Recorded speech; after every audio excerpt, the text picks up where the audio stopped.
Guys, in this video series, we're building something very interesting. We're building a Google results scraper. This is the part 1 of the series. Basically, what we're building is that any keywords or queries that you put out onto Google, the results that come back, we want to scrape the results from the Google site itself, and we want to print them out to our terminal. That's what we're building. And you will learn a lot of intricacies in Golang if you stick around and you complete the entire series, and you will get a lot of hands-on experience with Golang. So I recommend that you subscribe to this channel and you stick around till the end of the series. There will be about 3 to 4 videos total in the series. This is the part 1. So let's get started. So first, what I'll do is I'll try to explain to you exactly how we're going to build it. A lot of people ask me, why do I show everything on the drawboard first before I start coding? That's actually a very good question, and that's because I do something very important before I start coding, and that's called planning. So the more you plan, the less mistakes you make while coding, right? So because everything that you're going to put out into the code, you already have everything out in your mind, everything planned out, even the kind of functions that you'll be writing, and you can even decide about what type of functions you can reuse. So I recommend this approach to everyone.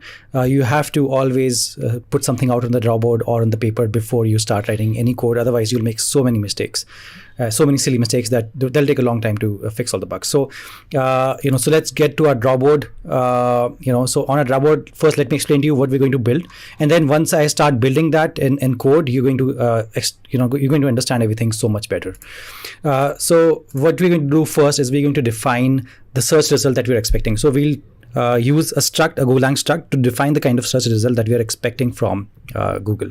Okay, then we'll define all the Google domains. So we have .com, .fr for France, .in for India, those kind of Google domains. We'll define all of them. Then we'll define user agents. So user agents are basically, in the sense right now, we use our Google Chrome browser, right? This browser to ask for any results from Google. So Google knows who is asking for the results. But in our case, since we're scraping, our Golang needs to pass off as a user agent, and then we're going to have to define user agents in the sense like if it's a Mozilla, browser, or it's a Google Chrome browser. So we'll include some of those user agents here, right? Define them. So the next thing is we'll create our func main, which is the main where the main control of the program resides in Golang. We'll define the keywords that we need to search. So these we can keep changing as in how you like. And once I build the program, while you're building it with me, you can put your own keywords, and so that you can customize the whole query and build it yourself. And then you have your Google query function. So this is a separate function other than the main function. So we'll have a Google query function. The Google query function, what it does is it takes the keywords and it just basically builds a Google query. So to search anything on Google, you're going to have to basically build a query, and which basically is run on Google, and then you get the results. And then we'll select a random user from these user agents that we have defined. We'll select a random user. Now these 2 steps, right, defining user agents and selecting a random user agent, these 2 steps you're going to find very often in a lot of scraping and crawling videos that I do. And then you have your scrape function, which basically makes the request to the URL like google.com or google.com .fr or whatever, it makes the request to the URL, and it will make the request depending on what we'll pass as the query. So if we say .com, target.com, it's going to make a request to .com. If we say .fr, it's going to make a request to .fr. If we say .com.fr, it's going to make a request accordingly. And we'll also have a language parameter here in our query, and we'll have a page, and we'll have the number of results that we want. So this is the kind of query that we'll pass in our main function. You can customize it.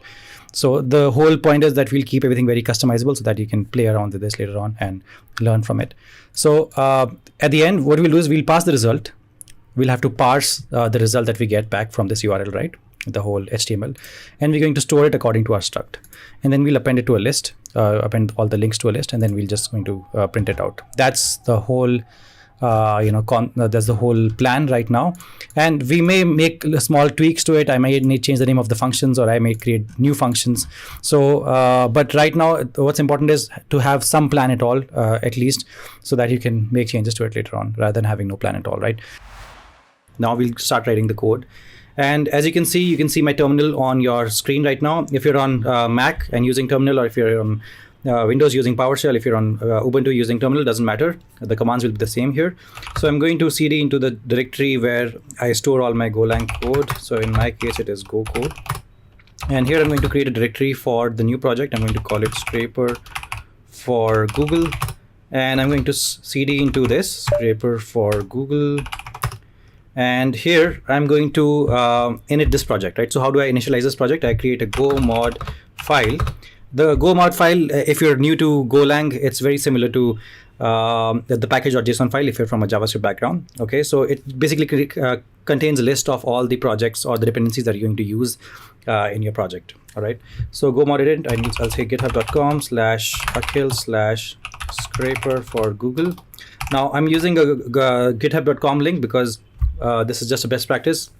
You're going to basically have this as the absolute root for which you'll be able to use for relative routing inside your project when you have to select other files and import other files into your project. It doesn't matter for this project because for this project we only have one file which is main.go, so it doesn't matter. You don't have to worry about this too much, but for bigger projects, when we'll start working with bigger projects, this will be very, very essential. So I'll say scraper for Google, and it has created the go mod file for me. And if you want me to slow down in the subsequent videos, do let me know. What I've received as a feedback is people like fast videos, so that's why I talk fast and show you stuff faster. So, but if you want things to be slower, you can comment and tell me, if you want things to be slower. Anyhow, so let's open our VS Code. So now we'll start writing the code. You can work with any code editor, but in my case, I'll be using VS Code. All right, and here we'll create the main.go file. In the main.go file, as you know, the first things that we do is we write our package main. And let me remove this. We write a package main, and then we start importing the packages that we're going to use. Okay, so I know that I'll be using the FMP package, the format package, because I want to print out stuff onto the screen, and I'll be using net/HTTP package because we are going to make some HTTP requests in this project. We're going to use the strings package to work with strings. Time package, we'll use math/random to be able to select a random user agent. I'll explain to you what that means. Then we have the net/URL package, and then we have our the most important package, which is not an internal package. It's GoQuery, which will help us to work with the things that we'll scrape from Google. If you don't know what GoQuery is, you can see, you can go take a look at my channel. There's so many videos on GoQuery and how we can build a scraper using GoQuery. Okay, it's a very helpful library and something that's very commonly used actually. So now since we're going to be using GoQuery, it's going to lead to a lot of problems later on because we have not imported GoQuery in our go.mod file, right? So what I'll do is I'll actually go back here and I'll say go get, and in these double quotations, I'll say github.com/puerquito pio/GoQuery.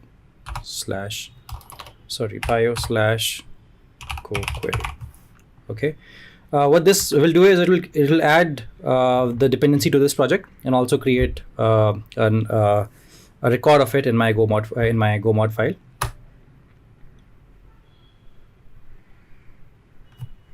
It'll take a while to install this package. So it says added. So this package was added. So this is an external library. We have to add these external libraries to our project. Otherwise, we'll get a lot of errors because Golang won't know what this means. All right, and that's why people use github.com and the person's name, because they can then release it as a package on GitHub. That's why I also always initialize my projects like this, right? So you must have noticed. So that later on, if you want to release it as a package, it's very easy. Other people can include your code in their projects. It saves other people's times, basically. So now what we'll do is we'll create a small a variable that will contain the list of all the Google domains that exist out there. So it'll be a map of type string, right? And so there will be a list here of all the Google domains, and I won't add this right now. I'll add this in probably the third or the fourth video of this series, and I'll basically copying and pasting this list, right, from my projects in github.com. I'll upload this project in github.com and you'll be able to copy it as well. So before the third or fourth video, I'll upload it and I'll show you in the third video how to what to basically copy and paste here. So it won't be an issue. So just define this variable and keep it empty for now. And now we'll also define our search results. So we'll define a struct in Golang, based on which, so we want the search result from Google in a very particular predictable way, right? And so we're going to call it search result. All right, and it's going to be struct. It's going to have result rank. So what I'm telling Golang is that, hey, whenever you scrape Google and whenever you get me results, they need to be of this format. They have to have result rank, which will be int. They need to have a result URL, which will be type string, and it needs to have result title, which will be a string. So that whenever I parse the result later on, we'll create a parse function. When we parse the results from Google, right, we will take only these 4 different values from it. So this helps us to create a very structured kind of data, so that if we want to store it to our database, we can do that, right? Because in our database, we know how to create that model now. All right. And then we'll have a list of our user agents. So let me first create a variable here called user agents. All right. It'll be a slice of type string. And this will create a list of, contain a list of all the user agents. So if you've seen the previous video, you know that user agents are basically Chrome, how do I explain it? It's basically different type of browsers that could be there, right? Like Chrome or Mozilla, right? So those kind of browsers, so that when your Golang code goes and make requests to Google, it knows that, okay, so this is a browser that's making a request to it. So here we'll put a small list of about 6 to 7 different agents that, again, we'll copy and paste in the 3rd or the 4th video in this series from my GitHub account. So let's keep this empty for now. So we have kept Google domains empty for now and user agents empty for now. We don't want to write these from scratch on our own because it's a huge list and it's best to copy this from somewhere. Then we'll have a function to select a random user. Okay, so we'll select random user agent. Okay, and it will just return a random number. Sorry, I'm going to select a random number, and it will be random dot integer percentage length of user agents. So from the length of user agents, which will be like 7 or 8 user agents, I'll select a random number. Okay. So usually you must have seen the divide by 100 if you want from 0 to 100, right? If you want random numbers between them, but we want random numbers between 1 and the number of user agents that are actually there. So that's why we took length of user agents. I hope that makes sense. And then we'll just return user agents and the random number that we just got. All right. So if you know how to work with arrays, right? So you'll know that user agents is this slice here, and to actually be able to access a particular value in a slice, you have to pass an index. So the index we're getting as a random number, which we just wrote the function for. Okay. So I hope that makes sense. So we'll be able to select a random user agent for each of our requests, so that Google knows that it's coming from a browser, but from different browsers, right? So it won't, figure out that anything is shady, anything is, wrong with these requests. So now we'll start writing our func main. So in our func main, we'll have result and error, and we'll be calling the main function that we are yet to write. It'll be the Google scrape function. In the Google scrape function, we'll post our text. So let's say we'll call it Akhil Sharma. Akhil Sharma is the text that I want to search on Google, right?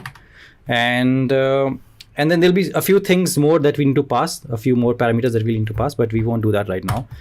And if there's an error, which means if there's no error, if error is equal to nil, then we'll say for response, we'll range over response.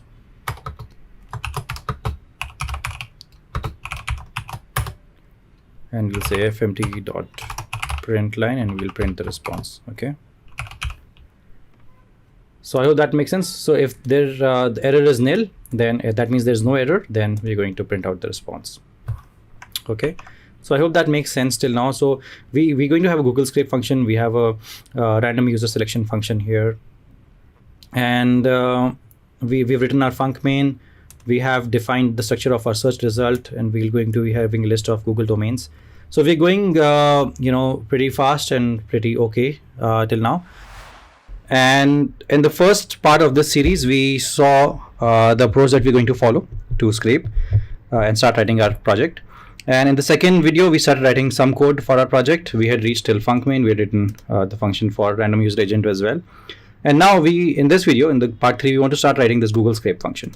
So let's start doing that. So we'll say func Google Scrape. Now this is going to be a standard function in the sense it's going to accept some parameters. It's going to return some parameters. All right. And it's going to have some definition. So for definition, we want to return a variable called results, which will be of type, will be a slice of type search results. And if you remember, search result is something that we've already defined, right? Search result has these 4 different values. It's a struct. So it's a slice of search result, and this is what we'll be returning from this function. So this means that here, where we basically write whatever we're returning from this function, we're going to say it's going to be a slice of type search result. That's what we'll return from here. And we'll also return error. Why are we returning error from here? Because here, where we had called the function Google Scrape, we're expecting result or error, because we want to compare here. If error is equal to nil, only then we'll print out the result. Okay, I hope that makes sense. Now we'll also have a variable called result counter. It will be equal to 0 for now. This will basically count the number of results that we have found, right, for a particular query. And then we'll have a function called build Google URLs, right? And we'll pass something in this function. Now, in the build Google URL function, what we'll do is we'll basically be creating search queries for Google. Now, creating search queries for Google is a completely different topic. It's a big topic on its own, and you need to know the basics of it. We won't be covering any very advanced kind of Google search queries, but we'll be creating very basic search queries in Google. But the thing here is, in this video, I won't be covering how the actual mechanics of creating those search queries work. I'll just go over the basics, but not covering in detail how those queries work. But we'll be only focusing on the Golang part in this video. But this build Google URLs function does take does take a few parameters, right? So let's talk about those parameters later on. But let's start writing the build Google URLs function first. Okay, so let's come here and let's write the func build Google URLs. All right. So as you know, it takes some parameters. It returns some parameters, right? And we already have an idea of what it's going to return. So we need basically a list of all the URLs basically that we need to hit on Google, right? That's what this build Google URLs, because it basically builds Google URLs for us using our search term like Akhil Sharma and many other parameters. It takes into account all of those to build a proper query on Google that will be run on, which will be like almost like a link, Google link, right? I'll show you what I mean by Google link, right? It might not make sense to you right now. So build Google URLs is a function that, like I said, accepts something, returns something, and has a function definition. So let's start writing function definition. It's going to have a variable called toScrape, and this is what we are going to return from this function, right? toScrape will be a slice of type string. So it'll be just a lot of strings basically, right? So here also that means we expect in this function we expect the same. We expect a slice of type strings, and so we are going to call it Google pages, which will be basically all the list of the pages, and then comma error. Okay, we want this function to return an error also as well, and then we'll call this build Google URLs function. All right, so let's get back to our Google URLs function. Here we have, now we're going to refine our search term, right? Search term is basically this Akhil Sharma that I passed here, right? So let's say search term is equal to strings dot trim search term comma some space, right? So trim all the space in search term basically, and this means that this function requires search terms, right? So let's say it accepts search term, And that also means that if in Google Scrape, when Google Scrape is being called, it also has to have a search term, which is Akhil Sharma, right? And when we call this function build Google URLs, we also have to pass a search term, right? So far so good. And then we'll further refine our search term. We'll say strings dot replace search term, comma, wherever there's a space, put a plus, comma, -1. So if you actually look at a Google search query, right? If you go to Google and you search something on Google, you'll see all these plus, characters there. It's basically helping Google to understand that, okay, we need a result for this. That's why this plus is used. And this, like I said, again, is, these two things you'll understand much better if you know how Google query building works, right? I won't get into that too much in detail, but you'll understand this way better if you watch a video on how Google query building works. Okay, and here what we'll do is, so now what we want to do is we want to find, like let's say from here we'll pass a country code, okay, from our main function. We'll pass a country code to Google Scrape, and from Google Scrape we'll pass that country code to build Google URLs, because to build a Google URL, to build that URL, right, we need search term and we need many more things I told you, right? So one of them is country code. So let's say country code is one more thing that's passed out here, right? And from here also, let's say we pass the country code. Let's say it's com here. So country code is basically like, .jp for Japan, .fr for France, .in for India, and .com for global, right? So here we're passing .com, and country code is passed here. So country code will also be accepted here in build URLs, country code. And by mistake, I had written here search term. It's not search term here. It's returned something else, but it accepts search term, right? So search term is going to be here, out here. All right. So this search term that we had received here, Akhil Sharma, that's what we are running our, refinements on. And the country code, now we'll do something with the country code. So we'll use the country code to search our Google domains.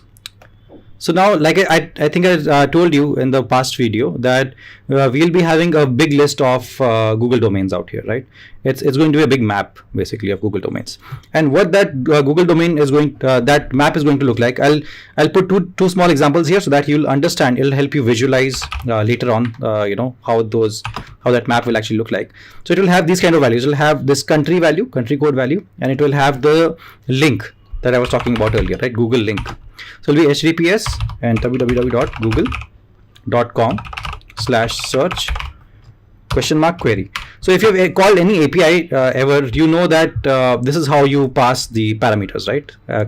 And then the parameter. So here for Google, you have to pass Q, which will be the query, is equal to something, which we'll create right now. So how we build a query basically for Google is we take the link that is particular for that is relevant for that particular country, like com or France or India, and we take that link, and then we append some query to it after this. So that also I'll show you how we're going to do it. But here I'll just add a couple more countries. For example, let's add for ZA, Zimbabwe, for example. Okay, so ZA. And HTTPS. I'm not sure if it's Zimbabwe. Don't hold me to it, but I think it's Zimbabwe. Okay, so it's google.co.za/search ?Q is equal to something query, right? So this means our map has, on the left it'll have the country code, and on the right it'll have the link for that country code, right? For ZA it's .co.za, for com it's .com. Right, and like this there will be hundreds, and I will, like I said, in the previous video, that in one of the videos that are coming up in this series, what we'll do is we'll just copy this list from my GitHub account, so you don't have to worry about that right now. And but I wrote these two examples by hand so that you could understand you could imagine what this query is going to look like, so that the code that I'm going to write right now, you will understand it much better, right? So we were in our build Google URL function. Okay, let's head over there. And here what we'll say is we want to find the relevant search query, the search URL for our the Google URL, Google domain, the relevant Google domain URL for our country code, right? So how are we going to do that? We know it's a map, right? So how do we traverse through a map? So we'll say Google domains, that's the name of the map, right? And then we'll pass our country code here. This will help us to index or to find the result for that country code. All right, I hope that's making sense. So that's the Google domains that we're referring here, this Google domains, right? It'll help us to find this link for that particular country with the help of country code. Country code I'm passing from main function to Google Scrape. I'll just put it here also, country code. Google Scrape to build Google URLs. I'm passing this country code and I'm using it in my build Google URLs, okay, country code. And this value, so I'm going to put an if statement to say that, you know, if I find that value, that is, comma, found is equal to, right? And if I find this value, then what I'm going to do is I'm going to range over, I'm going to run a for loop, I is equal to 0, comma, I less than pages. Now pages is the number of pages that I want to scrape from Google, right? So how do we get that, right? So in this case, what we'll do is we'll just keep it equal to 1. So we'll say only one page I want to scrape. And here, then that means I'll have to pass that in my Google Scrape function as well. So I'll say here, comma, pages, and here as well I'll say pages. Okay, and that means here also I'll say comma, pages, and that's the pages that we want to refer here. Okay, I hope it's making sense as of now. So in this case it's just one, right? So for one page, but it could be any other variable, right? You can put hundreds of pages. So we'll, for the number of pages that we send to this function, we want this for loop to run. And what it should do is it should first have a variable called start, will be I multiplied by count. So what is this count? Count is another thing that it will accept. So it will be count and it will be integer, right? It's going to accept an integer called count, which we'll pass again from here. So count, let's say we say 30 basically. So I want this program to get me 30 results, right? So that's why I said 30. And so I'm going to pass count in my Google Scrape function as well. I'll say comma, count. And here I'll just pass that count, comma, count, right? So I'm building the function very carefully so that you also understand everything, right? So that's why we have count here now. So start will be is equal to I multiplied by count, okay? Count being the number of results that we want, okay? And then we have the main thing, which is the scrape URL. So this is what we wanted to create, right? The scrape URL is the thing that we want to actually build, which when we say build Google URLs, this scrape URL is actually the URL that we want to build. So this is the most important line in this function, as you can see. So it will use fmt.printf, which is used to format a string. And what we'll do is it's going to take a couple of things, right? Firstly, it's going to take this Google base. Google base is going to be this link, right? The Google link here, depending on which country you selected, right? So that's what Google base is. So the first thing it takes is Google base, right? And it takes the search term here, Akhil Sharma. In this case, it takes the search term, which we have passed here, right? And it takes the count. It takes start. So count and start, it takes two things, and also takes the language code.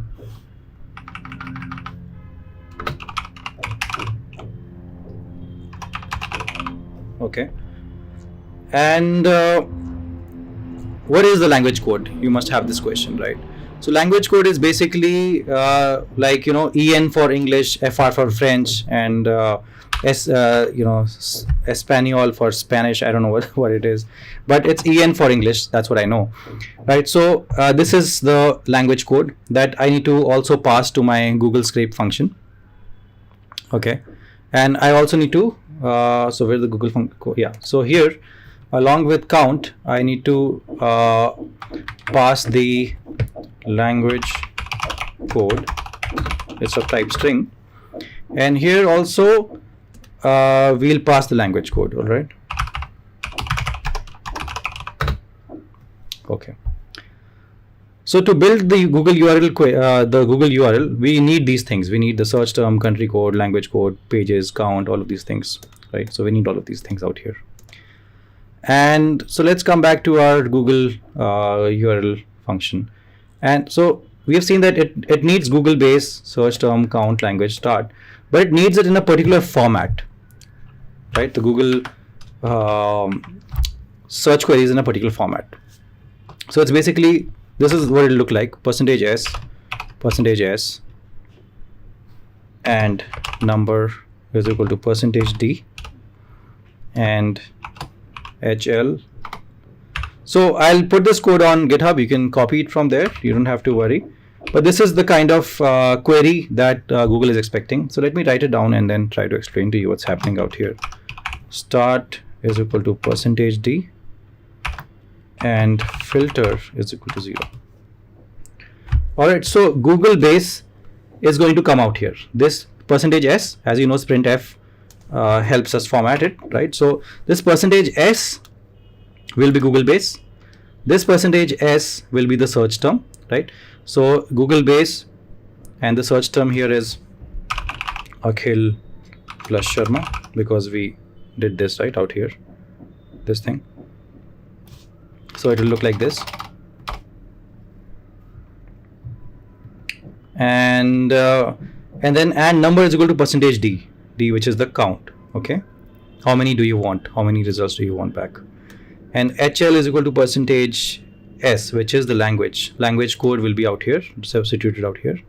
And then start is equal to %d, which is start, which is basically I multiplied by count again. All right, so that's the whole function. And for this if, we'll also write an else out here. We'll say else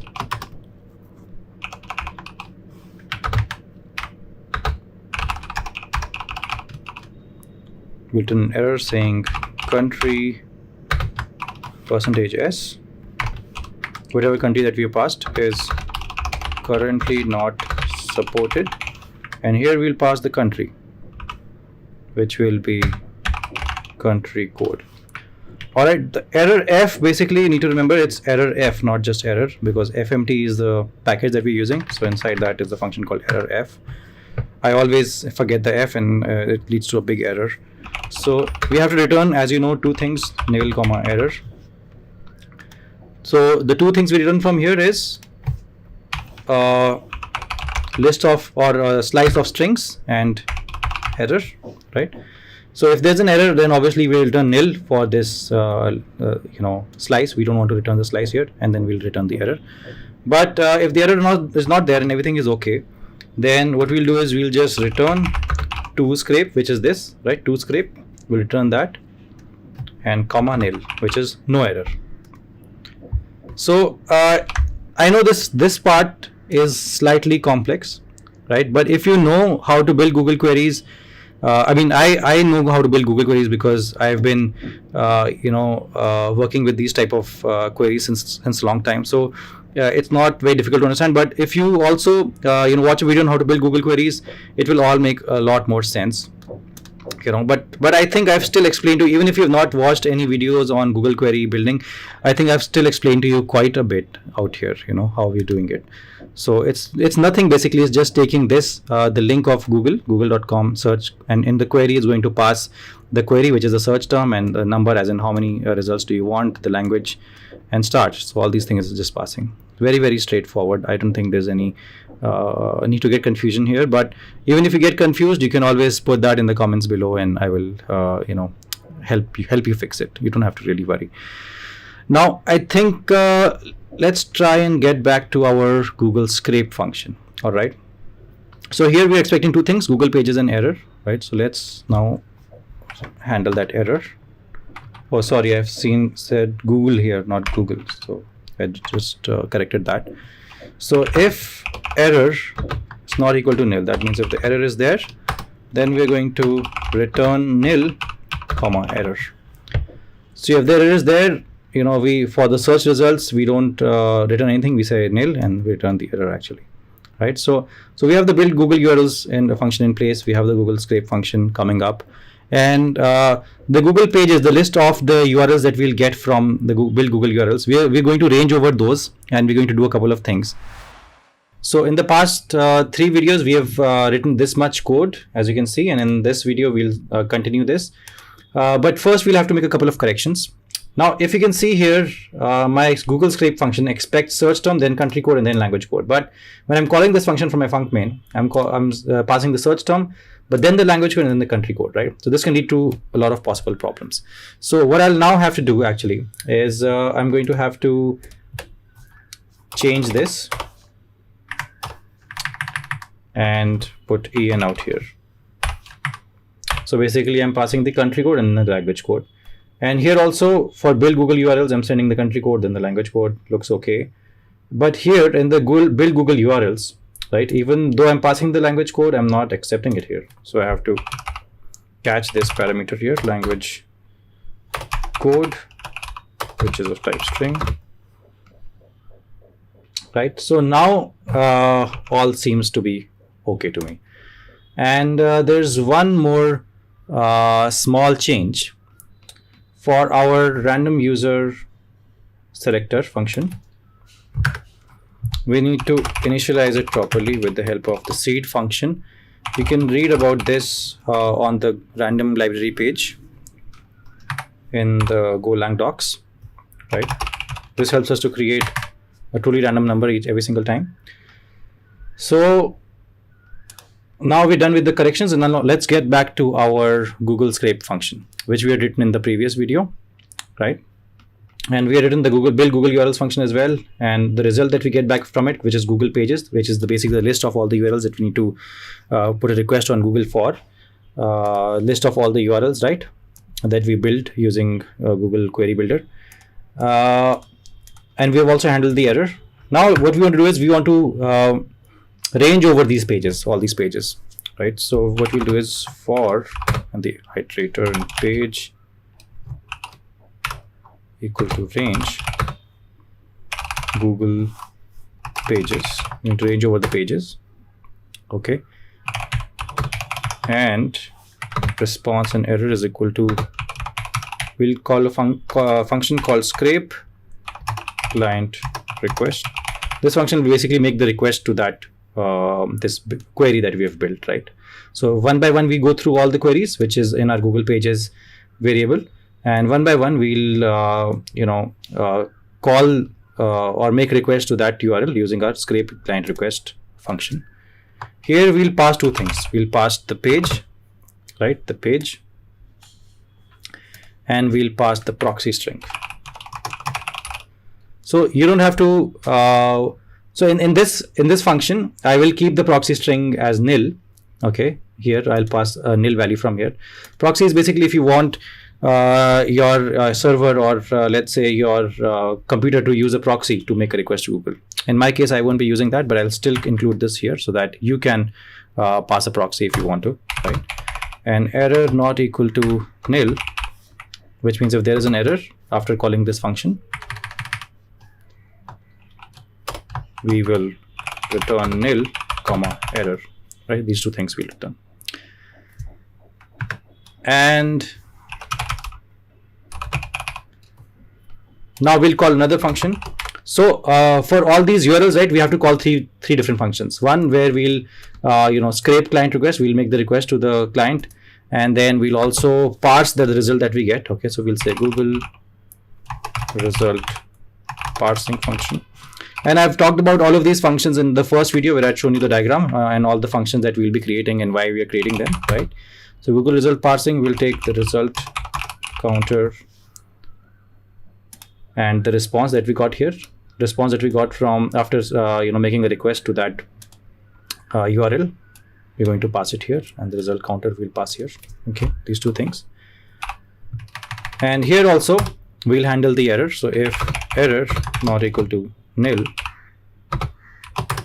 we're going to return nil comma error.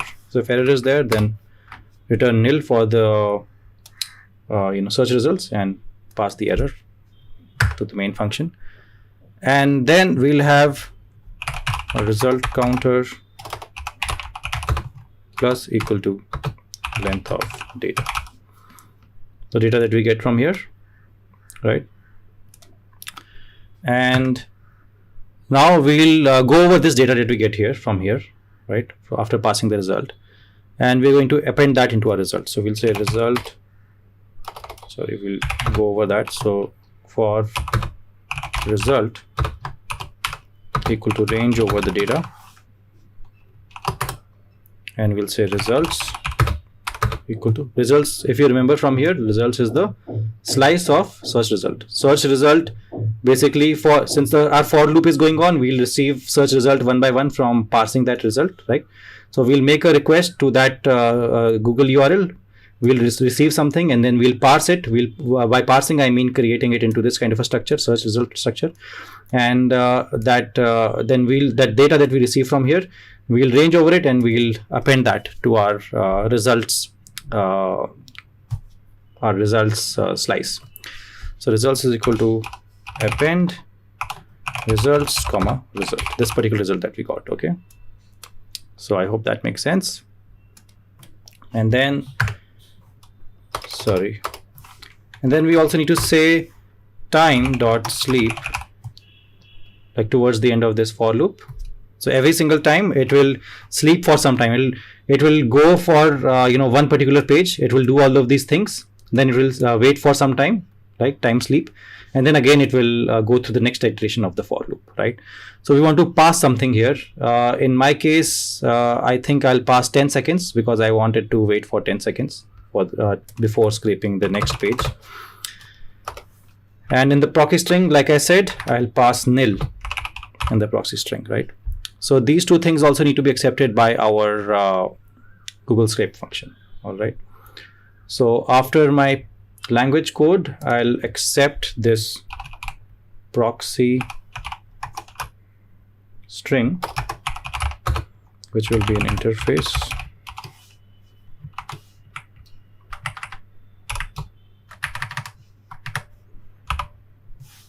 And the last thing after count that I want to accept is something called backoff. It will be type of int, and backoff is basically this, the 10 seconds that I want to pass here, right? So I wanted to sleep for 10 seconds before it goes to the next iteration of the for loop. So I'll say here time dot duration backoff, right, multiplied by time dot second. And from this function, as you know, we return two things, return results comma nil, right? So far so good. Now we want to start thinking about our three functions, which is scrape client request, Google result parsing. Actually only two functions, right? So let's start writing our scrape client request function out here. Let's make some space here. This func scrape client request function. Okay, so as you know, it takes in a couple of things. It takes it takes only two things. One is the page, which is basically the search URL, right? It is a string search URL. So you have to understand that in the for loop, it's going through each page one by one, and I'm passing only a single page. And as you know, the single page is that query that we had built, right, from build Google URLs. That single URL I'm passing out here, okay, which is the search URL. So I'm passing it as a string, and I'm passing the proxy string, which I said if you want to, if you want your request to go through a proxy, you can do that. In my case, I've kept it as nil. All right, interface, and it returns either a response, HTTP response, or an error. Okay. Now to make this request, right, we need a client. So let's call it base client, and let's create a function for it called get scrape client, and it will take our proxy string. So if there's something in the proxy string, it will create the base client from that, or if there's no proxy string, it will just return a default base client. I'll show you how to create this function in a while. So but first what we'll do is we'll make a request, a get request more specifically. So it's not HTTPS, it's just HTTP. All right, we'll make a get request to the search URL.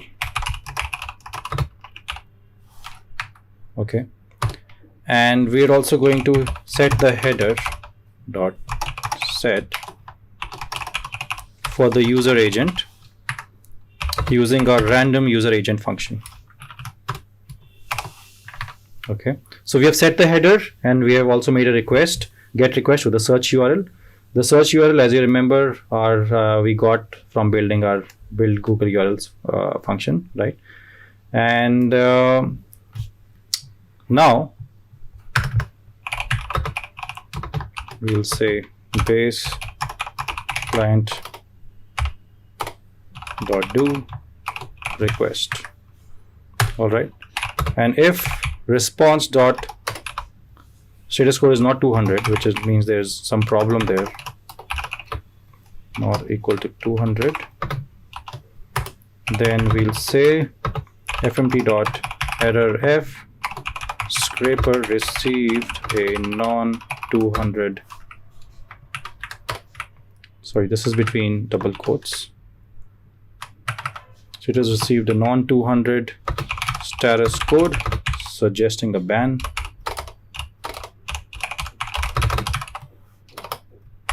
Okay,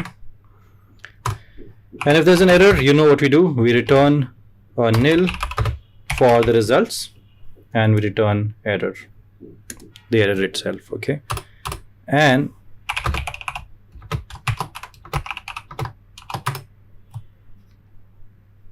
if there is an error, then you return nil comma error. Otherwise, you just return the response and nil for the error. That means there's no error, right? So I hope this function makes a lot of sense. I mean, there's nothing special happening here except for this base client thing, right? Everything else is quite straightforward in the sense we make a request to that search URL, we set the user agent with the random user agent function that we created, right? And sorry, there's no capital O, there's O is small here. So if we don't get a 200, we return an error, and if if the error is specific, as an error is already there, then we just return the error directly.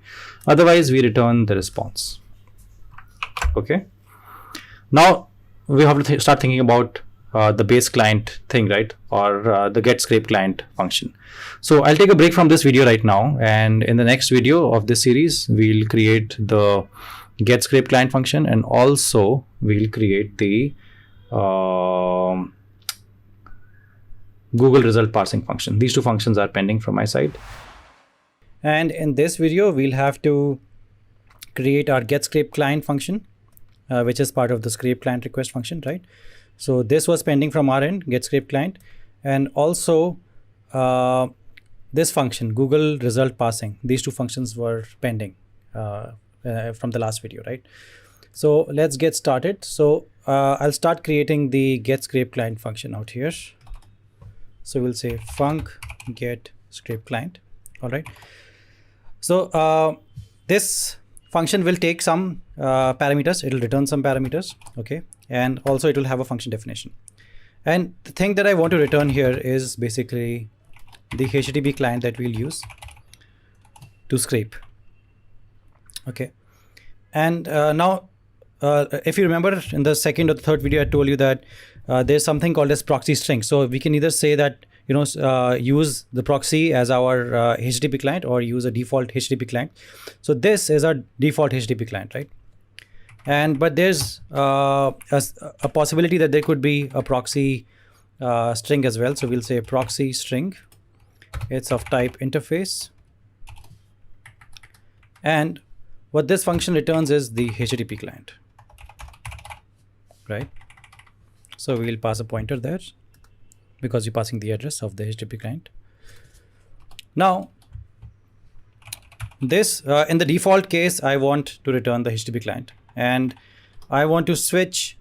So I want to say proxy string dot type, and inside that I want to encapsulate this, right? And I want to switch that basically. So I'll say switch v equal to proxy string dot type. And so the default, I want to return this HTTP client. And if the case is string, if I've passed a string in the proxy, then I'll say proxy URL comma blank is equal to URL dot parse v, and we'll return. So here I want to return the HTTP dot proxy URL. Okay. And this will be in curly braces. And I'll say proxy. I'll assign this to proxy, right? Again, this is only going to be used if you're using a proxy, right? Proxy string. But in our case, we're not going to use it, right? We're going to pass. We're going to have a default HTTP client. So we don't have to write this code, this particular code. We can just return this, and that's it. And we don't have to do all of this. But I'm just doing it in case we want to extend this code base later on, right? So it's always a good practice to think about the future. And then here we'll say ampersand, we'll say ampersand HTTP dot transport. Okay. And then just like I assigned the proxy to proxy, I'll have to assign transport to transport as well. Right. And this also we will encapsulate in curly braces. So far, so good. And then encapsulate this with http.client and pass it as a address. Right. So default case, you pass this, you return this. And if it's a string, you've passed string as a proxy string, then you'll have transport and proxy, and then you'll pass a client with this transport and this proxy. Right. Now this means that only one function is left, which is Google result parsing. So let's create that function. Func Google result parsing. It's going to accept some parameters, going to return some parameters, right? And it's going to have a definition.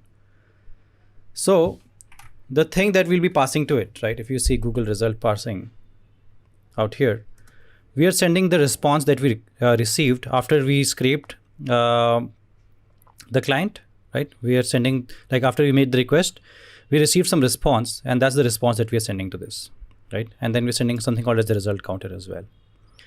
So I think we can accept those two parameters. So we can accept a response, and that response is of type http.response, and comma, let's call this rank, which in this case was called result counter. We'll call it rank here. Okay. And this returns, as we know, we want search result, and it can also return an error. All right. And now I want to create a document from response. So I'll use Go query library. and I'll say new document from the response that I've received, and here I'll pass the response obviously. And again, this returns two things. It returns the document, it returns an error in case there's an error. And as you know that always when we accept an error, we also check if there is an error. So we'll say if error not equal to nil,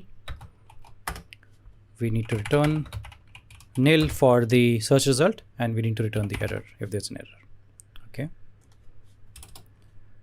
Then we'll define a variable called results, and we'll make it equal to search result.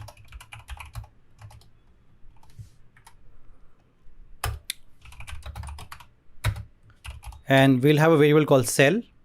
It will basically find div.g in the Google document. So when we made a request to Google, right, using that URL that we created ourselves, we received some response. That response now we have created into a document format which we can work with. So we can query the document, we can run find functions, we can run different types of string functions, trimming functions, all of those we can run on a document, right? That's why we convert it into a document. Now in that document we want to find this ID div.g, because this will contain every single request. And we'll say rank +1. And now we'll iterate over cell, which is this cell, and it will have different nodes. So we'll say for I equal to range cell.nodes. The nodes have the individual results that we're after, right? So we'll start assigning variables and we'll start taking all the values. So I'll get the item, I'll get the link tag, item.find a. So as you know, in HTML, a always has the link tag, and the link itself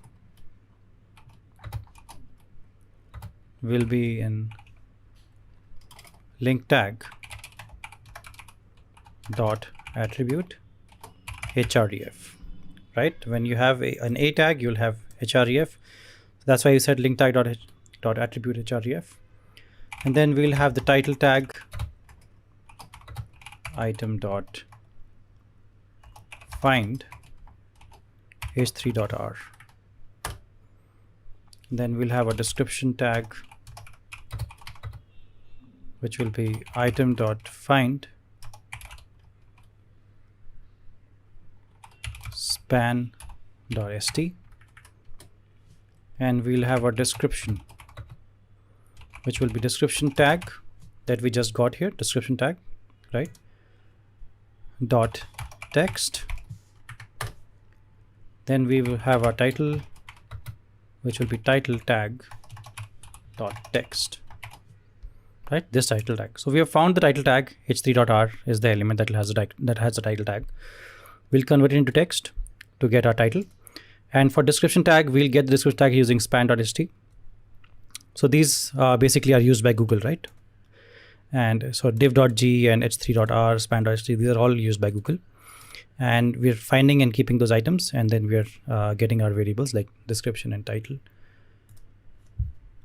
Then we'll say link is equal to strings dot trim link for any empty spaces. This is how you have an empty space in Golang. You have these two double inverted commas and space in between them. And then we'll say if link not equal to empty, if the link is not empty, and link is not a null link. So you know how to keep a null link, right? You just have a hash there. And strings dot has prefix. So link doesn't have a prefix like this, right? Then you'll say result equal to search result. So you'll create one search result. You'll say rank, it'll have rank, it'll have link, it'll have title, it'll have description. So you already know that we have defined our search result as a struct already earlier in this code. It has these things, and these are the things that we wanted from here, right? So that's why we had to find these attributes, and then we had to find those items, and then we have to get those items into text, and that's how we stored into description and link and title. Right, so we have all the things that we need. Now we're going to take our results variable that we have out here. We have already defined it, results. It will be of a slice of type search result. So as you know, with slices we can append. So we'll say append and results comma result, and we'll say rank plus plus,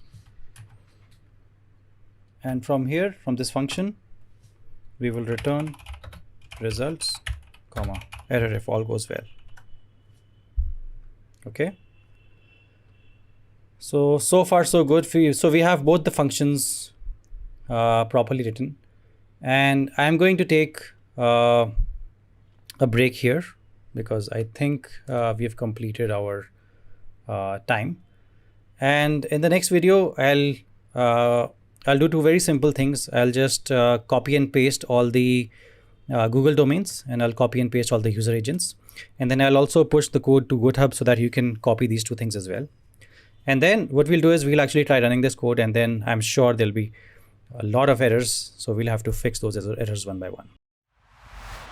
Here what we'll do is we'll copy and paste our user agents and our Google domains, and then we'll try running our code, and we'll sit and fix all our errors, which I'm sure there would be many of.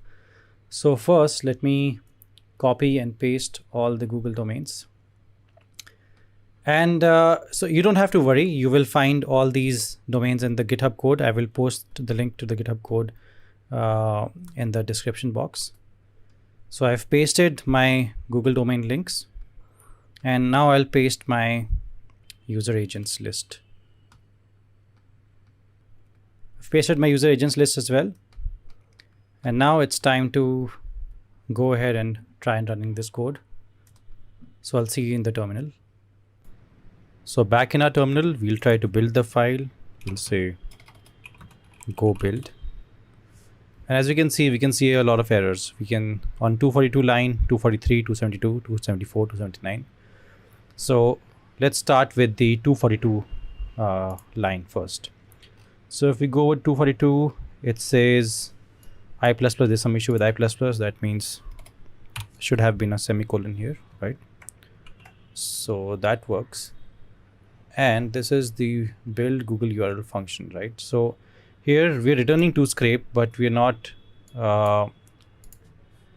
using the scrape URL to create to scrape, right? So we'll have to do that. We'll have to say append and to scrape comma scrape URL.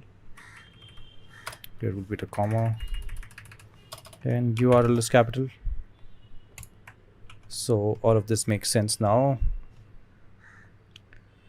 Let's try and go back to our terminal and see. So 242, yes, this is sorted. 242 line is sorted, and 243 also I think is more or less sorted. Both of these, I think so. I mean, and then 272, right? So it's saying on 272 there's an error. So let's head over to 272, and yes, so we can see the error here on line number 275, which should have been is equal to, and now everything should work. So let's run this again and see if there are any new errors that come up. So it says unexpected link at the end of statement 273, and 280 also there's some issue. So let's go to the 273 line number 273, and so this is the Google result parsing function, right? So we'll have to try and find this issue. 273. Okay, yes, I found one issue. There seems to be a double bracket here. So now that also looks okay. So let's try running this again and see what happens. So 280, there's some issue still there, unexpected comma or bracket, line number 280. Yes, so here you need to have a comma as well. Okay, according to Golang. And so now that we have fixed all these errors, Golang has gone ahead and found some new errors for us, and it's saying it's found these few things to be undefined. So we'll have to go and take a look at all these. So in the terminal it said 302. So I'm on line 302 and it said ERR is not defined. So yes, this should have been error, my mistake. And it said on 329 and a couple of lines after that, request is not defined, right? So request on 329, 330 and 332 is undefined. So that's correct because we should have used the assignment operator. And now I have a feeling that a lot of our errors should have gone. So let me try switching back to my terminal. And let's try running the build command again. So it builds perfectly. Now let's run the program itself and see what happens. And by the way, errors will always come, in the sense no matter how advanced you are as a programmer, you'll always have errors. So you should be always open-minded and always cool with seeing a lot of errors. So it's showing me 30 results, right? It's showing me a complete 30 results. And why? Let me take you back to my code editor. I'm trying to go back to my code editor just a second. Yeah. So here you can see that we had said that we want to search for Akhil Sharma, and we want to search only the first page and 30 results. The first 30 results should be shown to us, and that's what happened. So when you search for Akhil Sharma on Google, these are the 30 links that will come up, and we have successfully scraped all the 30 links, right? And on the first page. Similarly, you can go to this, you can scrape 10 pages and you can search, hundreds of results, because we have built a very extensible kind of a scraper, right? We can easily extend it. And now I'm scraping English results. You can also be scraping any other language results like Russian, Spanish, Italian, anything that you want to. And you could be running it on any website. So right now we're running it on google.com, but you could be running it on .jp, .fr, .ru, anything, right? So it's a very extensible and very robust scraper that we have built. And I won't say it's production grade, but it's almost production grade in terms of the way we have handled the user agents and the Google domains, right? And we even left space for a proxy agent. So that's, in my opinion, that's quite, as in we've thought about the future, so which makes it a good program. And I hope you learned a lot while building this with me. And I hope you were able to use a lot of your concepts that you've learned in Golang, like structs and functions and interfaces, all of that here, pointers as well. And do subscribe to this channel so that you come to know whenever more content like this comes up on the channel. And thanks a lot for watching.